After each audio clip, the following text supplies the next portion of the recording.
السلام علیکم ورحمۃ اللہ وبرکاتہ۔ آپ دیکھ رہے ہیں کوڈھیا RHN چینل۔ أعوذ بالله من الشيطان الرجيم. بسم الله الرحمن الرحيم. الحمد لله رب العالمين الرحمن الرحيم مالك يوم الدين.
اشرح لي صدري ويسر لي أمري واحلل عقدة من لساني يفقهوا قولي.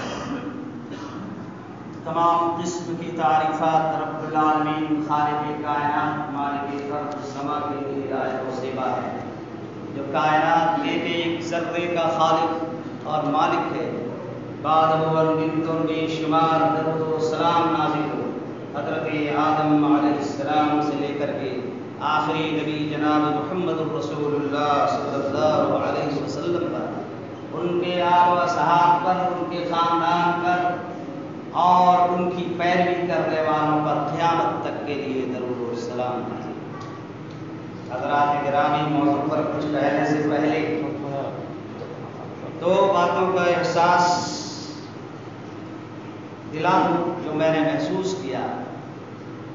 پہلی بات تو یہ ہے کہ اذان کے بعد، کسی بھی اذان کے بعد جو نماز کے لیے اذانیں دی جاتی ہیں، اس کے بعد اللہ کے نبی صلی اللہ علیہ وسلم کا حکم ہے کہ سب سے پہلے میرے اوپر درود شریف بھیجے جائے. سب سے پہلے درود پڑھیں. جب بھی اذان ہو تو اذان کے بعد سب سے پہلے اللہ کے نبی صلی اللہ علیہ وسلم کا حکم ہے کہ مجھ پر درود بھیجا جائے. اس کے بعد دعا پڑھی جائے.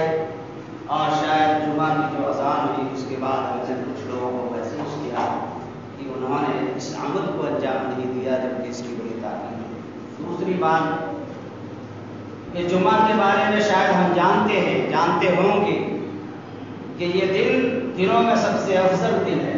اللہ کے نبی صلی اللہ علیہ وسلم نے فرمایا ہے کہ جمعہ سے افضل دن نہیں ہوتا اور راتوں میں شب قدر سے افضل رات نہیں ہوتی. جمعہ کا دن یہ رمضان کے دنوں سے افضل ہے، عید الاضحیٰ سے افضل ہے اور عید الفطر سے بھی افضل ہے. یہ آپ جان لیں کہ اس سے زیادہ فضیلت اللہ تبارک و تعالیٰ نے کسی دن کو عطا ہے. اور ایسے فضیلت والے دن کو وہ لوگ خاص کر کے جو لوگ جانتے ہیں وہ ضائع کرتے ہیں. مثلا اذان کے بعد آئے، جمعہ کی اہمیت نہ سمجھیں، اس کے لیے تیاری نہ کریں، صبح سویرے غسل نہ کریں، اور اس کے لیے اہمیت جو اللہ کے نبی صلی اللہ علیہ وسلم نے اس کو اہمیت دی ہے، صحابہ کرام رضوان اللہ تعالیٰ اجمعین نے دی ہے، وہ نہ دیں. بس یوں ہی یا تو جا کر کے پڑھ لینی ہے 2 رکعت، کیونکہ عام لوگ پڑھتے ہیں، یا یہ کہ نہیں بھی بہت سارے لوگ پڑھتے ہیں. اللہ کے نبی صلی اللہ علیہ وسلم کی صحیح حدیث ہے، مسلم کی روایت ہے، خیر یوم طلعت فیہ الشمس یوم الجمعہ وفیہ خلق آدم وفیہ ادخل الجنہ وفیہ اخرج منہا فلا تقوم الساعة الا یوم الجمعہ وفیہ ساعۃ. اللہ کے نبی صلی اللہ علیہ وسلم نے فرمایا جمعہ کے دن سے کوئی دن افضل نہیں. خیر یوم، تمام دنوں میں سب سے بہتر دن ہے. افضل الایام وسیدها. دوسری حدیث میں اللہ کے نبی صلی اللہ علیہ وسلم نے فرمایا تمام دنوں سے افضل اور تمام دنوں کا سردار یہ جمعہ کا دن ہے. خیر یوم طلعت فیہ الشمس، سورج اگر نکلتا ہے کسی بھی دن میں اور سورج کی شعاعیں اور اس کی کرنیں کسی دن پر پڑتی ہے تو جمعہ سے افضل دن پر اس کی شعاعیں نہیں پڑتی. وفیہ خلق آدم، اور اسی دن حضرت آدم علیہ السلام اسی دن پیدا کیے گئے. وفیہ ادخل الجنہ، اور اسی جمعہ کے دن حضرت آدم علیہ السلام جنت میں داخل ہوئے. وفیہ اخرج منہا، اسی جمعہ کے دن جنت سے نکالے بھی گئے. ولا تقوم الساعة الا یوم الجمعہ، اور قیامت بھی اسی جمعہ کے دن قائم ہوگی اور قائم کی جائے گی. دوسری حدیث میں، صحیح حدیث میں اللہ کے نبی صلی اللہ علیہ وسلم نے فرمایا ما من ملک مقرب ولا سماء ولا فی ارض، کائنات کے اندر کوئی بھی ایسی مخلوق نہیں سوائے اس بدترین انسان، سوائے یہ باغی انسان کے. کائنات میں کوئی بھی ایسی مخلوق نہیں، نہ آسمان، نہ زمینیں، نہ ہوائیں، نہ کائنات کا ایک ذرہ جو آج جمعہ کے دن نہ ڈرتے ہو، خوف نہ کھاتے ہو کہ اللہ تبارک و تعالیٰ آج کے دن کیا قیامت قائم کرتا ہے. انسان اور اس کے علاوہ، جن کے علاوہ کائنات میں جتنی بھی مخلوقات ہیں وہ یشفقنا، یہ سارے کی ساری مخلوقات اللہ سے ڈرتی ہیں. کہ نہ جانے آج جمعہ کا دن ہے کیا ہوگا، اور وہ سبھی تسبیح و تحلیل میں لگ جاتے ہیں۔ اور اللہ کے نبی صلی اللہ علیہ وسلم نے یہ بھی فرمایا کہ ایک گھڑی ایسی ہے اس جمعہ کے دن کہ بندہ جو کچھ بھی سوال کرے، اگر وہ حرام کا سوال نہیں کرتا، ناجائز کا سوال نہیں کرتا، تو اللہ تبارک و تعالی اسے پورا فرماتا ہے۔ اسی مناسبت سے کہ جمعہ کے دن اللہ تبارک و تعالی نے ایک ایسی گھڑی رکھی ہے جس میں اس بندے کی ہر آرزو کی تکمیل ہوتی ہے، اس کی ہر تمنا پوری کی جاتی ہے، اور اس کی مرادیں بناتی ہیں، اس کی بیماریاں ختم ہوتی، اس کی آفتیں ختم ہوتی، اس کی مصیبتیں ختم ہوتی، یا اور بھی دوسری جو حاجتیں ہیں وہ حاجتیں پوری کی جاتی ہیں۔ اور یہ انسان اتنا سوارتی ہے اور اتنا سیلفش ہے اور اتنا خود غرض ہے کہ یہی آدمی جو انتہائی باغی ہے اللہ سے بغاوت کرتا ہے، سجدے کی توفیق نہیں ملتی، نماز کی توفیق نہیں ملتی، جمعہ تک پڑھنے کی توفیق نہیں ملتی، اور اسے کبھی قرآن مجید کی تلاوت کی توفیق نہیں ملتی، اور اس کے بعد جب اسے مصیبت آتی ہے، جب کوئی تکلیف آتی ہے، تو یہ در در کی ٹھوکریں کھاتا، گلیوں کے دھول پھاکتا، اپنے غیروں کے تلوے چاٹتا، درگاہوں کے، فقیروں کے، پیروں کے، مولویوں کے، ڈاکٹروں کے، حکیموں کے، اطباء کے۔ اس کے بیٹے کی طبیعت خراب ہوتی ہے، اس کی طبیعت خراب ہوتی ہے، اس کی ماں کی ہوتی، اس کے باپ کا ہوتی، اس کے باپ کی ہوتی ہے، تو یہ شخص فوراً ہی اللہ کے پاس نہیں، اللہ پر تو اسے یقین ہی نہیں ہے، ان دعاؤں پر نہیں جو دعائیں اللہ کے نبی صلی اللہ علیہ وسلم سے نہیں، یہ پھر در در کی ٹھوکریں کھاتا، نہ جانے کس کے دروازے پر جا کر کے یہ تل بھی چاہتا ہے، حتیٰ کہ غیر اللہ کے سامنے، مرے ہوئے لوگوں کے سامنے جو ہزاروں سال پہلے مر چکے ہیں، وہاں کے اپنے سر کو اور پیشانی کو لگاتا ہے، اس کی چپلیں گھس جاتی، اس کے پاؤں میں چھالے پڑ جاتے، اور اس کے بعد یہ چاہتا ہے کہ اس کی بیماری کو کوئی دور کر دے، اس کے بچے کو، یہ بچہ کا رونا بند ہو جائے، اس کا بچہ جو ابھی ماں کی گود میں دودھ پینا شروع کر دے، ایسا سوچتا ہے۔ اور اس کے بعد دنیا کی کوئی دوا کارگر ثابت نہیں ہوتی، اور دنیا کا کوئی بھی میڈیکل سائنس یا میڈیکل آفیسر اس کی بیماری کو دور نہیں کرتا، زندگی بھر یہ دواؤں کا محتاج ہوتا ہے۔ اور وہیں اللہ کے نبی صلی اللہ علیہ وسلم نے فرمایا، ما من عبد یسأل فی ساعۃ، جو جمعہ کا وہ دن ہے اس میں جو بھی بندہ سوال کرتا ہے، جو بھی مانگتا ہے، تو اللہ تبارک و تعالیٰ اسے قبول فرماتا اور دیتا، لیکن وہ گھڑی اللہ کے نبی صلی اللہ علیہ وسلم نے نہیں بتائی کہ وہ فکس ٹائم، متعین ٹائم نہیں بتایا کہ مثلاً عصر کے بعد یا جمعہ کے فوراً بعد یا جمعہ کے خطبے سے پہلے یا سورج نکلنے کے بعد سے لے کر کے کب، ایسا اس لیے بھی، اور بہت ساری چیزوں میں ہم اللہ کو دیکھتے ہیں کہ اللہ کتنا رحیم ہے، کتنی محبت کرتا ہے بندے سے، کہ وہ بہت ساری بڑی چیزیں دیتا ہے، لیکن تھوڑا سا چھپا کر کے بندے کا ہنس دیکھنا چاہتا ہے، بندے کی خواہش دیکھنا چاہتا ہے، اس کا یقین دیکھنا چاہتا ہے، اور اس کا اطمینان دیکھنا چاہتا ہے کہ یہ بندہ جو میرا محبوب ہے، میرا دوست بننے جا رہا، میرا دوست ہے، اس کے سر سے لے کر کے پاؤں تک، اس کے خاندان پر، اس کے تمام اقربا پر ہم نے بے پناہ بے شمار احسانات کیے ہیں اور انعامات کیے ہیں پر، تو یہ کتنا چاہتا ہے مجھے، تو اس نے وہ گھڑی ہی چھپا لی، صرف دن بھر کا ٹائم دے دیا کہ سورج نکلنے سے لے کر کے مغرب تک کا یہ وقت ہوتا ہے، اس بیچ میں بندہ کا اگر وہ گھڑی میں وہ دعا ٹکرا گئی جو گھڑی متعین ہے قبول کرنے کی، تو اس کی دعا قبول ہوگی۔ تو جب اسے بیماریوں نے آ گھیرا اور آفتوں نے آ گھیرا، تو اسے کم از کم ایک جمعہ کو تو ایسا ضرور کرنا چاہیے کہ صبح سے لے کر کے وہ شام تک اللہ کی عبادت کے لیے نکال دے، ورنہ تارک الدنیا ہونا یہ اسلام نہیں کہتا۔ اور اسی مناسبت سے میں نے آیت کریمہ آپ کے سامنے آج پیش کی ہے اور کچھ کہنا چاہتا ہوں آپ سے۔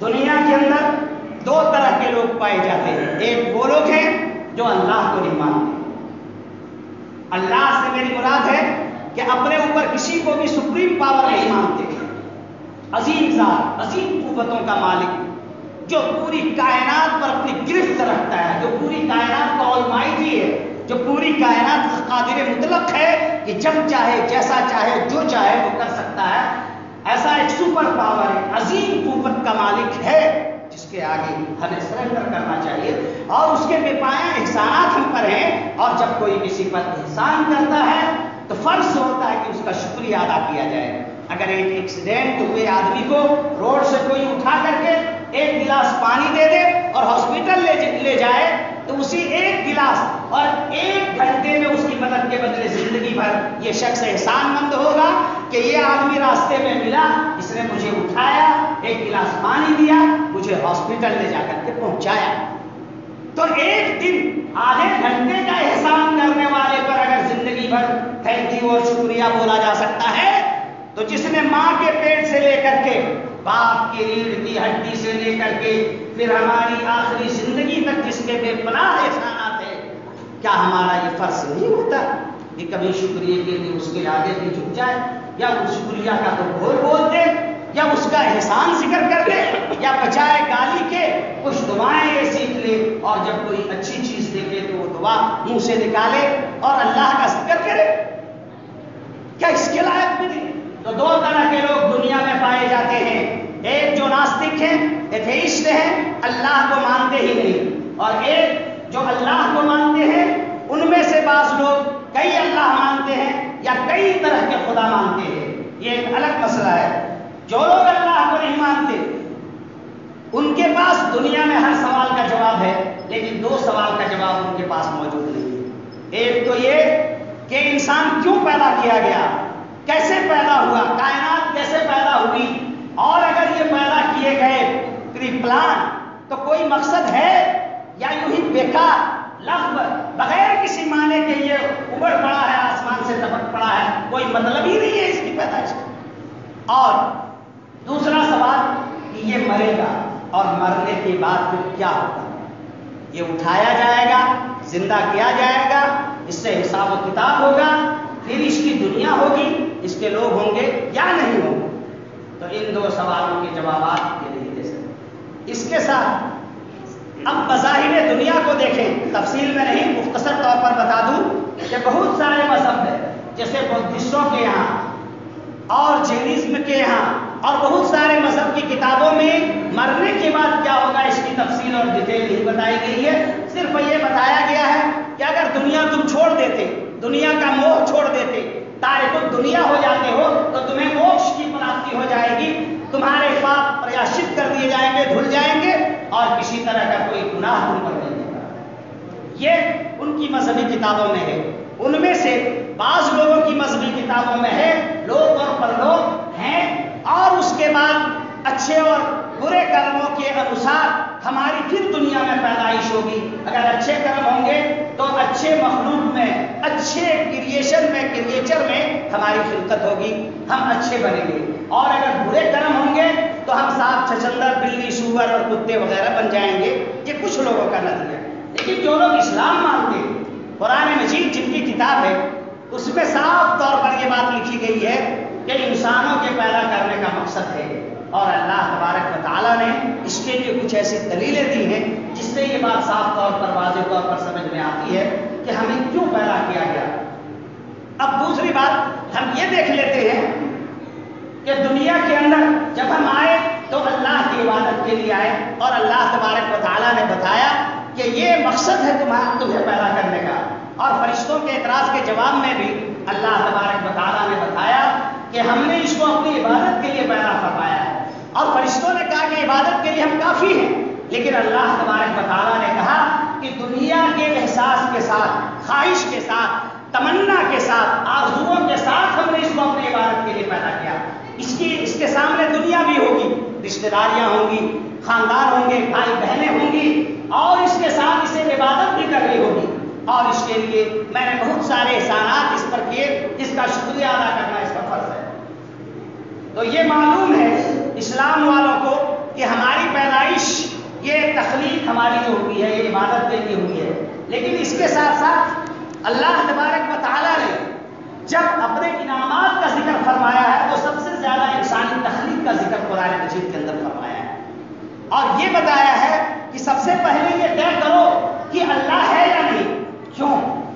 کیونکہ جب بغاوت ہوتی ہے، زنا، چوری، شراب، جوا اور بےایمانی، رشوت خوری، سود خوری اور جتنی بھی برائیاں ہیں جو سماج کے اندر زہر ہے، جو سماج کے اندر فتنہ و فساد پیدا کرتے، اور اللہ نے امن کے قیام کا حکم دیا ہے کہ دنیا کے اندر امن قائم ہو، شانتی قائم ہو، اس کے لیے اللہ تبارک و تعالیٰ نے انسانوں کی تخلیق فرمائی اور ہدایت کے لیے انبیاء کرام علیہ السلام کو مبعوث فرمایا۔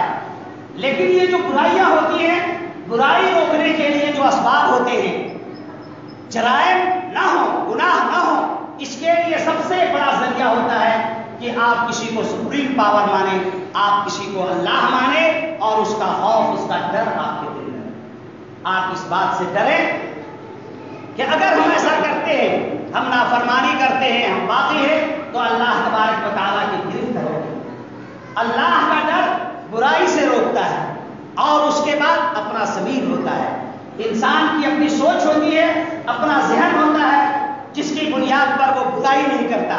کہ اگر ہم برائی کرتے ہیں، اچھے خاندان سے تعلق رکھتے ہیں، یا ہم ایسے ہیں، یا یہ ہمارے ضمیر کے خلاف ہے، انسانیت کے خلاف ہے، یہ بات منشیتا کے خلاف ہے کہ ہم کسی کا قتل کریں، کسی کا مال چرائیں، کسی کا مال غصب کریں، کسی کی زمین ہڑپ کریں، یا ہم کوئی غلط فیصلہ کر دیں، یا ہم رشوت لے کر کے ناجائز فیصلہ کر دیں، یا بیویوں کے حق نہ جانیں، شوہروں کے حق نہ جانیں، یا کسی پر ہم ظلم کریں یا انیائے کریں، یہ اس کا ضمیر ہوتا ہے۔ اور تیسری رکاوٹ سماج ہے کہ سماج کے اندر وہ اس لیے برائی نہیں کرے گا کہ سماج کے لوگ کیا کہیں گے، خاندان کے لوگ کیا کہیں گے، پنچایت کے لوگ کیا کہیں گے، تو سماج کی وجہ سے بھی آدمی برائی سے رکتا ہے۔ اور آخری وجہ ہوتی ہے قانون، کہ اگر کوئی قانون کا نفاذ ہے، کوئی قانون ہے، تو وہ قانون اسے روکتا ہے برائی کرنے سے۔ چوری کی تو سزا ملے گی، اگر اس نے شراب پی اور اس نے کسی کا نقصان پہنچایا تو اسے سزا ملے گی، اگر اس نے زنا کیا تو اسے سزا ملے گی۔ اسی طرح سے قانون کی وجہ سے آدمی برائی سے نہیں رکتا، برائی سے رکتا ہے اور قانون کے دباؤ میں آ کر کے وہ برائی نہیں کرتا۔ تو یہ چیزیں ہوتی ہیں جو آدمی کو مانے ہوتی ہیں۔ اب مسلمانوں کے لیے آپ دیکھیے، مسلمانوں کے پاس اللہ ہے اور اللہ کا خوف ہونا چاہیے، پھر یہ مسلمان اتنی برائیاں کیوں کرتے ہیں؟ کیوں اسے نماز پڑھنے کی توفیق نہیں ملتی؟ کیوں اسے سجدے کی توفیق نہیں ملتی؟ کہاں ہے وہ اللہ؟ کیا وہ بالکل لایانی ہے؟ کیا بے مطلب ہے؟ کیا کوئی اس کائنات کا پالنہار نہیں؟ کیا کوئی اس کائنات کا پروردگار نہیں ہے؟ کیا اس انسان پر کسی کی قدرت کسی کو حاصل نہیں؟ کیا یہ اس کی گرفت نہیں کر سکتا؟ کیا اسے لقمہ نہیں مار سکتا؟ کیا یہ فالج کا شکار نہیں ہو سکتا؟ کیا کسی اور بیماری، کسی اور حادثے کا یہ آدمی شکار نہیں ہو سکتا؟ پھر جب یہ حادثے کا شکار ہو سکتا ہے، جب بیماریاں اسے گھر سکتی ہیں، اور بہت ساری بیماریاں، ارے اللہ کی نعمتیں جب چھینی جاتی ہیں نا، جب اللہ کی نعمتیں چھینی جاتی ہیں تو دنیا کی ساری لذیذ غذائیں تمہارے سامنے دھری کی دھری رہ جائیں گی، لیکن اسے کھانے کی توفیق نہیں ہوگی۔ اور کمال تو یہ ہے کہ ڈاکٹر اگر اسے منع کر دے کہ یہ چیز نہ کھاؤ تو یہ آدمی نہیں کھاتا۔ اسے جان کتنا عزیز ہے، اسے مرنا کتنا مکروہ اور ناپسند ہے، اندازہ کیجئے۔ یہ ڈاکٹر کہتا ہے یہ نہ کھاؤ، یہ کھاؤ، یہ مٹھائیاں ہمیشہ کے لیے ترک کر دیتا، گوشت ترک کر دیتا، اور اللہ کی اور بھی حلال کردہ چیزیں یہ چھو نہیں سکتا، اسے ڈاکٹر نے منع کیا۔ کیوں؟ کیونکہ اگر یہ شخص ایسا کرتا ہے تو اس کی جان چلی جائے گی، لیکن یہ زندہ کب تک رہو گے؟ کب تک وہ اس اللہ سے بھاگو گے جس نے تمہیں بیماریاں دی ہیں اور جو شفا بھی تمہیں دے سکتا ہے؟ لیکن افسوس تو یہ ہے کہ اس کی قدر و قیمت ہی نہ جانے۔ وما قدر اللہ حق قدرہ اذ قالوا ما انزل اللہ شیئا۔ تو سب سے پہلے اللہ تبارک و تعالیٰ نے قرآن عزیز کے اندر یہ دلیل کی ہے کہ سب سے پہلے یہ تم جان لو کہ اللہ ہے یا نہیں ہے۔ زبان سے کہنا الگ بات ہے، یہ سن کر کے کہنا الگ بات ہے، ماحول اور سماج کی بنیاد پر اور ذات اور گروہ میں بٹنے کے بعد کسی اللہ کو اور ایشور کی ذات کو ماننا الگ بات ہے۔ لیکن اللہ کی ذات کو اللہ کی حیثیت سے اور اسے اس معنی میں کہ ہر جگہ وہ قادر مطلق ہے، جب چاہے جہاں چاہے جس وقت چاہے اس کو کو موت دے سکتا ہے، اسے زندگی عطا کر سکتا ہے، اسے بیماریاں دے سکتا ہے، اسے شفاء کلی عطا فرما سکتا ہے، جو موت و حیات کا مالک ہے، جو ہم پر ہر طرح سے اپنا قبضہ اور اپنی قدرت ہمیشہ ہم پر رکھتا ہے، اس حیثیت سے ماننا الگ بات ہے۔ تو اللہ تبارک و تعالیٰ نے دلیل دے کر کے انسانوں کو بتایا کہ اگر تمہارے دل میں یہ احساس پیدا ہوتا ہے کہ اس کائنات کا کوئی خالق اور مالک نہیں ہے، تو صرف ایک بات پر غور کر لو، تمہیں سمجھ میں آ جائے گا۔ سب سے پہلے یہ سمجھو کہ اللہ ہے۔ فَلَوْلَا إِذَا بَلَغَتِ الْحُلْقُومَ وَأَنْتُمْ حِينَئِذٍ تَنظُرُونَ فَلَوْلَا إِن كُنتُمْ غَيْرَ مَدِينِينَ تَرْجِعُونَهَا إِن كُنتُمْ صَادِقِينَ۔ اللہ نے اپنے ہونے کی سب سے بڑی دلیل قرآن مجید میں یہی آیا ہے کہ اللہ ہے، ایک ایسا سپریم پاور اور مالکی ہے کائنات میں جو ہر طرح سے اپنے قبضے میں ہر چیز کو رکھے ہوئے۔ اللہ تبارک و تعالیٰ نے انسانوں سے پوچھا اور کہا کہ فلولا اذا بلغت الحلقوم وانتم حينئذ تنظرون فلولا ان كنتم غير مدينين ترجعونها ان كنتم صادقين۔ اگر تم کسی کے ماتحت نہیں ہو، اگر تمہارے اوپر کوئی نہیں ہے نگراں، کوئی نہیں ہے دیکھ ریکھ کرنے والا، کوئی ایسا نہیں ہے جو تمہیں گناہوں کی گرفت کر سکتا ہے، کوئی ایسا نہیں جو عذاب سے دوچار کر سکتا، کوئی ایسا نہیں جو تمہیں بیماریوں سے دوچار کر سکتا، کوئی ایسا نہیں جو تمہارے اوپر نعمتوں کو حرام کر سکتا ہے، تمہیں شوگر کی بیماری دے سکتا، تمہیں کینسر جیسے موذی بیماری دے سکتا ہے، تمہیں لقوہ مار سکتا ہے، تمہیں فالج مار سکتا ہے، تمہارے وہ دانت جو مضبوط ہے اور دنیا کی ہر نعمت سے لطف اندوز ہوئے تمہارا ایک ایک دانت چیز سکتا ہے اور پھر تمہیں بچپنے میں لوٹا سکتا ہے، اگر ایسی کوئی ذات نہیں ہے۔ فلولا اذا بلغت الحلقوم، تو جب ہمارے فرشتے تمہارے روح، تمہارے باپ، تمہاری ماں، تمہاری بہن، تمہارے بیٹے، تمہاری بیٹیوں، تمہارے خاندان کے کسی آدمی کی روح کو جب ہمارے فرشتے نکال رہے ہوتے ہیں، وَأَنْتُمْ حِينَئِذٍ تَنظُرُونَ، تمہارا پورا خاندان، تمہارا پورا کنبہ، تمہاری پوری ٹولی، تمہاری پوری جماعت وہاں پر موجود ہوتی ہے، اور تمہارے خاندان کے لوگ، تمہاری بیٹیاں، تمہاری بہویں، تمہاری بیویاں ایک چمچ پانی لے کر کے کھڑی رہتی ہیں اور کہتی ہیں اس ایک چمچ پانی کو میرے باپ کے حلق سے اتار دے، لیکن دنیا میں کوئی بھی مائی کا لاب، دنیا میں کوئی بھی ڈاکٹر اس ایک قطرے پانی کو اندر نہیں لے جا سکتا ہے۔ کیوں؟ کیونکہ ہم نے اپنی اس نعمت کو کہہ دیا کہ اس جسم پر حرام ہے، اور وہ زندہ ہے، سانسیں لے رہا ہے، پلکیں جھپک رہی ہیں، نہ زلزلے کا عالم ہے، نہ خرا چل رہا ہے، پٹلیاں بج رہی ہیں، اس کے ہاتھ ادھر ادھر ہو رہے ہیں، اس کے سر ادھر جھک رہے ہیں، ادھر جھک رہے ہیں، لے جاؤ۔ اللہ نے فرمایا کہ اسے ایک چمچ پانی کو ڈالو زبردستی تو وہ باہر پھینک پلا دو ایک چمچ پانی۔ اگر تم اپنی حیثیت اور اپنی اوقات میں ہو، اگر اللہ نہیں ہے، اگر تمہاری دولت تمہیں کام دے سکتی ہے، تمہاری بے حیائی کام دے سکتی ہے، تمہاری شراب نوشی کام دے سکتی ہے، تمہارا جوا کام دے سکتا ہے، تو ایک چمچ پانی ہی پار کر کے دکھا دو نا۔ فلولا ان کنتم غیر مدینین ترجعونها ان کنتم صادقین، یا اس روح کو ہی لوٹا لو، ترجعونها اس روح کو ہی لوٹا لو نا، ان کنتم صادقین، اگر تم سچے ہو اپنی بات میں کہ نہیں ہے کوئی اللہ، نہیں ہے کوئی پکڑنے والا، ہم سے بڑا طاقتور کوئی نہیں، اور ہمیں کون ہے جو روک لے؟ ترجعونها ان کنتم صادقین، اگر اپنے قول میں سچے ہو تو لوٹا لو۔ یہ اللہ تبارک و تعالیٰ نے اپنی سب سے بڑی دلیل دی ہے کہ اس کائنات کے اندر ایک سپریم پاور ہے جو ہر وقت تمہاری نگرانی کر رہا ہے۔ اور دوسری بات کہ ایک آدمی اس وقت گناہ کر سکتا تھا کہ اگر اللہ تھا تو کئی اللہ ہوتے، تو ایسا ہوتا کہ اگر آپ گناہ کرتے، نمازیں نہیں پڑھتے، روزے نہیں رکھتے، زکات نہیں دیتے، اور دنیا کے سارے فسق و فجور میں آپ آمادہ رہتے، وہ اللہ جب پکڑتا تو آپ اس اللہ کے پاس چلے جاتے اور کہتے کہ ہم ان کو مانتے تھے، یا آپ کہتے کہ وہ اللہ ہمیں پکڑ رہا، آپ بچا لیجیے، ہم آپ کی پارٹی میں ہیں۔ اللہ تبارک و تعالیٰ نے قرآن مجید کے اندر اس سوال کا بھی جواب دنیا کے انسانوں تم اس وقت تو گناہ کر سکتے تھے جب اللہ نہیں ہوتا، لیکن اللہ ہے، اور اگر کئی ہوتے یا میرا بیٹا ہوتا میری بیٹی ہوتی تو اس کے پاس چلے جاتے اور پناہ لے لیتے اور میرے بیٹے کے پاس جا کر کے کہتے کہ ذرا سا بچا لیجیے اور اپنے باپ سے شفاعت اور سفارش کر دیجیے۔ اللہ تبارک و تعالیٰ نے فرمایا مَتَّخَذَ اللَّهُ مِن وَلَدٍ وَمَا كَانَ مَعَهُ مِنْ إِلَٰهٍ إِذًا لَّذَهَبَ كُلُّ إِلَٰهٍ بِمَا خَلَقَ وَلَعَلَا بَعْضُهُمْ عَلَىٰ بَعْضٍ۔ اللہ تبارک و تعالیٰ نے اس سوال کا جواب دینا ہے فرمایا، کہا میرا کوئی بیٹا بیٹی نہیں، مَتَّخَذَ اللَّهُ مِن وَلَدٍ وَمَا كَانَ مَعَهُ مِنْ إِلَٰهٍ، اور میرے ساتھ کوئی دوسرا معبود بھی نہیں ہے کہ تم اس کے پناہ میں چلے جاؤ اور وہاں جا کر کے بچ جاؤ۔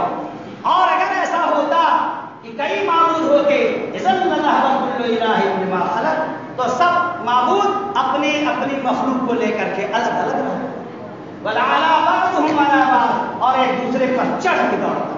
تو ایسا تم نہیں دیکھتے، کائنات میں کوئی فساد نہیں، کائنات کے اندر کوئی تبدیلی نہیں، سورج اپنے وقت پر نکلتا ہے، اپنی شعاعوں اور کرنوں کو بلا کسی تفریق کے وہ بکھیرتا ہے اس کائنات میں، اور ہمارے حکم پر یہ ساری چیزیں چل رہی ہیں اور جا رہی ہیں ساری۔ والشمس تجری لمستقر لها، سورج اپنے مستقر پر، چاند اپنے مستقر پر، للشمس ينبغي لها ان تدرك القمر، نہیں سورج چاند پر جا کر کے سڑ جاتا ہے یا چڑھ جاتا ہے، اور نہیں چاند سورج سے آ کر کے ٹکراتا ہے، کیونکہ یہ ہمارا نظام ہے۔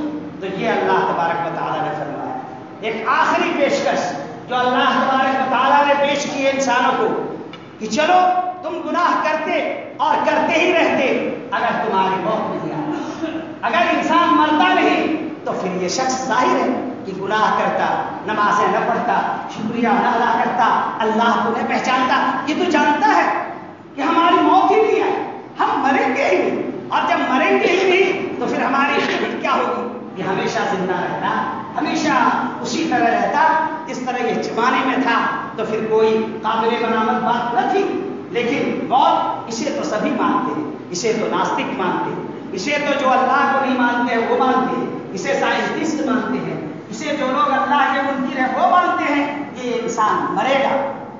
اور اس کے بعد اللہ تبارک و تعالیٰ نے انسانوں کی تخلیق کے بارے میں یاد دلایا اور فرمایا کہ کیا انسان کو ہمارا شکریہ ادا نہیں کرنا چاہیے؟ کیا انسان کو ہمارا باغی ہونا چاہیے؟ کیا اس انسان پر ہم نے اتنے انعامات کیے ہیں تو یہ شخص باغی بن کر کے رہے گا؟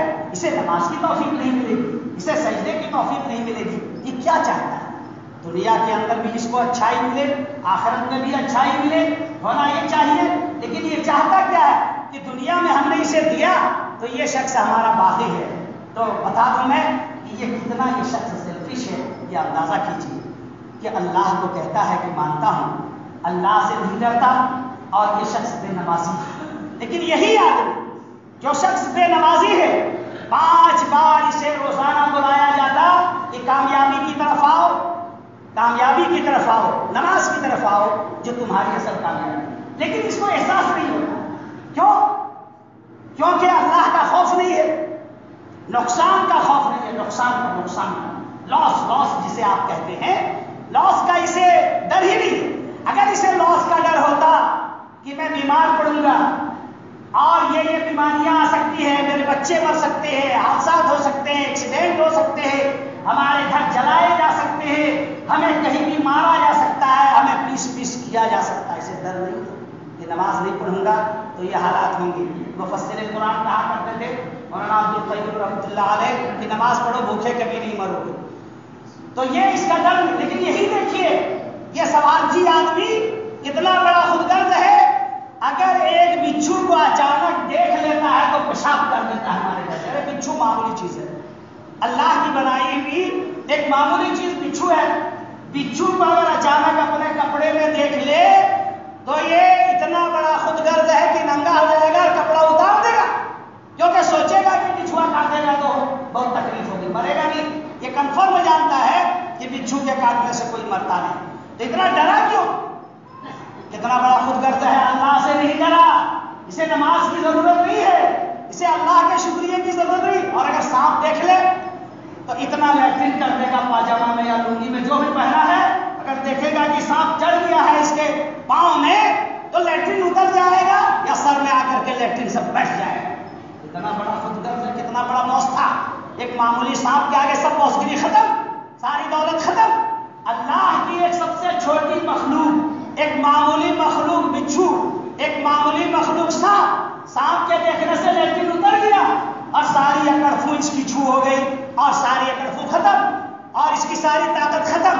اس کے بعد دیکھ لیجیے اگر غلط طریقے سے اس پر وارنٹ آ جائے اور پولیس اس کے گھر میں آ جائے، کوئی بول دے تمہارے گھر میں پولیس آ رہی ہے اریسٹ کرنے کے لیے، تو اپنا گھر والوں پچھواڑے سے تڑپ کر کے بھاگے گا ہی، دیکھے گا نہیں پیچھے کانٹا ہے یا لنگی پھٹ رہی ہے یا میری ٹانگ ٹوٹ گئی ہے، پیچھے سے کود کر کے بھاگے گا، چوریا میں جا کر کے سوئے گا بیوقوف بےہودہ. بتائیے یہاں پلنگ ہے، اے سی روم ہے، پلنگ ہے، صوفہ سیٹ ہے، سب چھوڑ چھاڑ کر کے بھاگے گا.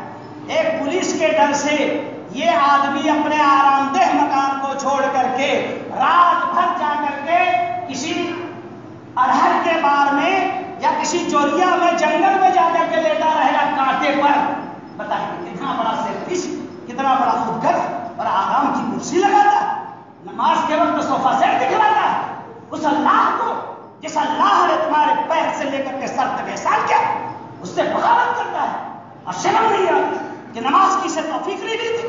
کیا کہا اللہ نے کہ تارک دنیا ہو جاؤ، کیا کہا کہ مسجد میں ہی بیٹھے رہو، کیا کہا کہ بیوی بچہ چھوڑ دو، بال بچے چھوڑ دو، دنیا چھوڑ دو، کمائی چھوڑ دو. ایسا تو نہیں کہا. کماؤ، بہت کماؤ، بہت اچھے کپڑے پہنو، بہت اچھی گاڑیاں لو. اللہ کے نبی صلی اللہ علیہ وسلم کی صحیح حدیث ہے کہ جو گاڑی سب سے اچھی ہو وہ انسان کے لیے بہتر ہے. ساری چیزیں اچھی ہیں. اللہ نے تو یہ سکھلایا ربنا آتنا فی الدنیا حسنہ وفی الآخرۃ حسنہ. اللہ دنیا بھی اچھی دے، آخرت بھی اچھی دے. تو تم کو تو یہ نہیں کہا کہ تم پہاڑ پر چلے جاؤ تب اللہ ملے گا. تمہیں یہ نہیں کہا بیوی چھوڑ دو، بچے چھوڑ دو، دنیا چھوڑ دو، دولت چھوڑ دو، سب کرو، لیکن اللہ سے باقی ہو کر کے اللہ کا شکریہ بھی ادا نہیں کر سکتے، ایک دعا نہیں پڑھ سکتے، ایک سجدہ نہیں کر سکتے، تو اس سے زیادہ ظالم کون ہو سکتا ہے.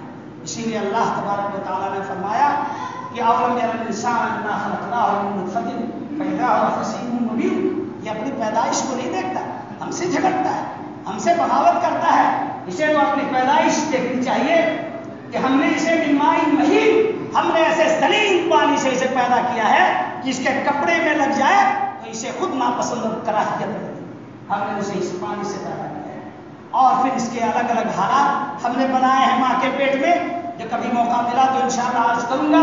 مقصد یہ تھا کہ اگر وارنٹ آ جائے، پولیس آ جائے غلط کیس میں، تو یہ اپنا آرام دہ گھر چھوڑ دیتا، اور اس سے بڑا اگر ایس پی آ جائے تو یہ اور ڈرتا ہے.